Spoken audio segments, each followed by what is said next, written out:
You said that you've been lonely, makes you cold as ice.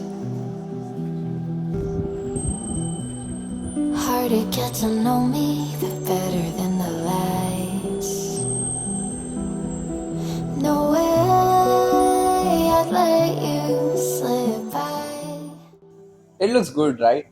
और बार बार reel देख देकर आपका भी लाटे पीने का मन कर जाता होगा। And Starbucks is far from our home right, but we don't know how to make a latte, और ना ही घर पे एस्प्रेसो मशीन है। It's okay, let me tell you something. Hello everyone, welcome back to new video of Niyas views. और इस वीडियो में I will share that how you can make latte at home. But before beginning to that, let me tell you something. सो 2 दिन पहले मेरी mom से बात हुई और उन्होंने मुझसे पूछा कि तुम लोग ये लाटे कैसे बनाते हो। And I just start telling the process that हम पहले एस्प्रेसो लेते हैं, मिल्क स्टीम करते हैं, we then slowly start pouring it, और हमारी लास्ट में लाटे बन के प्रिपेयर हो जाती है। And then she feel so excited about it कि उन्होंने घर पे ट्राई करके देखना था। And she told me that I'm gonna make it, and I was thinking you can't because हमारे घर पे एस्प्रेसो मशीन वगैरह नहीं है। But now actually I want my mother and your mother to make latte at home for us, so I'm gonna tell you how they can. So these are the ingredients which we need to make latte at home: pitcher, दूध, espresso और एक frother. Making latte at home is easy. आपको बस कुछ छोटी बातों पे ध्यान देना है, जैसे कि जो आप मिल्क यूज कर रहे हो घर पे, उसकी फैट परसेंटेज हाई होनी चाहिए। अगर पॉसिबल है तो आप फ्रेश काउ मिल्क यूज करो। अगर वो अवेलेबल नहीं है तो आप मार्केट से जो भी मिल्क खरीदो, आप उसकी फैट परसेंटेज जरूर चेक करो।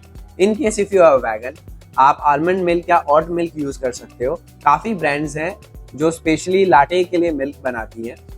उसके बाद बहुत सारे लोगों के घर पे फ्रेंच प्रेस नहीं होता है, तो हम इस वीडियो में इसको यूज नहीं करने वाले हैं क्योंकि ये एक डेली हाउस होल्ड आइटम नहीं है इंडिया के अंदर।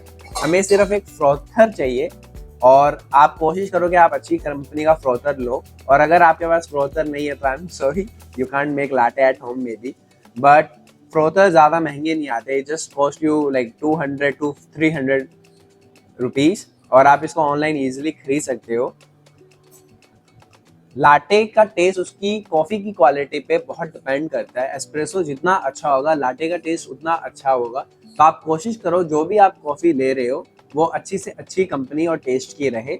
आप किसी भी इंस्टेंट कॉफ़ी को ले सकते हो, चाहे वो नेस्कैफे की हो या वो ब्रू की हो, बट अगर आप किसी भी तरीके से एस्प्रेसो का जुगाड़ कर सकते हो तो I will prefer using espresso for coffee, because जो रियल बीन्स का टेस्ट होता है वो इंस्टेंट कॉफ़ी के टेस्ट से बहुत वे बेटर होता है।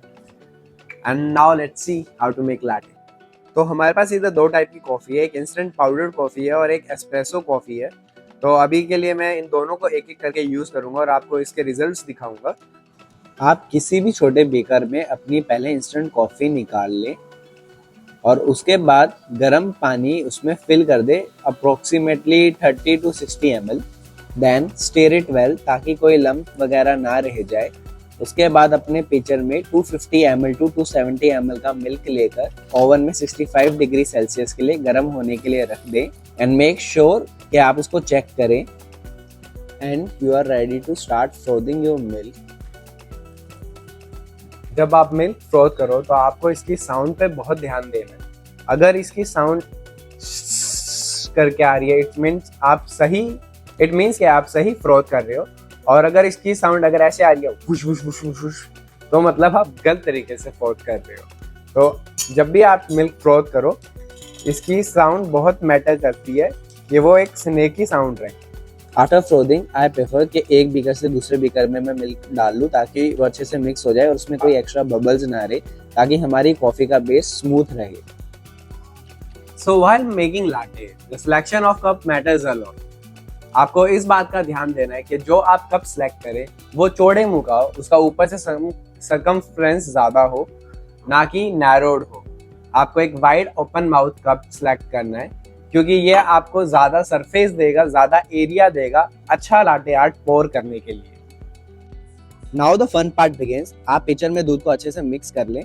कीप द कप टिल्टेड, और जो कप का हैंडल है वो आपके वेस्ट की तरफ होना चाहिए। And start mixing the espresso with milk. और हर्ड पोर करने के लिए पिचर को कप के बहुत क्लोज रखें और हल्के हल्के से पोर करें। एंड इन लास्ट आप पिचर को ऊपर करके उसको कट थ्रू करें। किसी भी लाटे आर्ट के लिए उसका बेस बहुत इंपॉर्टेंट है, कैनवास की तरह। तो मेक श्योर कि आप अपनी एस्प्रेसो को मिल्क के साथ अच्छे से मिक्स कर लें पहले, और उसके बाद अपना latte art slowly hand techniques के थ्रू पोर करना स्टार्ट करें। और अगर आपके पास घर पर इस तरीके का पिक्चर नहीं है तो आप कोई भी पेपर डिस्पोजेबल कप लेकर उसकी आगे एक पीक नॉच टाइप बना लें और आप उसमें अपना मिल्क फ्रोथ कर लाटे आर्ट पोर कर सकते हैं। मैं पहली बार ट्राई करके देख रहा हूँ। अगर ज़्यादा बबल्स हो तो उसको आप टैप कर लें, उससे आपके मोस्टली बबल्स खत्म हो जाएंगे। And then just you have to mix it well and start pouring. Maybe उतना अच्छा ना हो जितना अच्छा रिजल्ट पिक्चर से आता है, बट एटलीस्ट आप इसकी मदद से सीख सकते हैं, बिकॉज इट्स पॉसिबल। जितना प्रैक्टिस करेंगे आप उतना ज़्यादा बेटर होते जाएंगे। It's easy to make and I believe आप घर पे ट्राई करेंगे। Have a sip. I hope आपको वीडियो अच्छी लगी हो और आप अपने घर पे जरूर ट्राई करके देखें। And second thing, I am working on a series. अगर आप अपना खुद का कैफे खोलना चाहते हैं तो I can help you to start your own cafe in a low budget. तो इसके रिगार्डिंग मैंने सीरीज बनाई है जिसमें हर एक बेसिक और छोटी चीज पर मैंने डिस्कस किया है। एंड मैं इस सीरीज को पब्लिश करना चाहता हूँ जल्दी से जल्दी, बट उसके लिए I need your help. Please help me to get my first 500 subscribers so I can post the series. Thank you and please subscribe.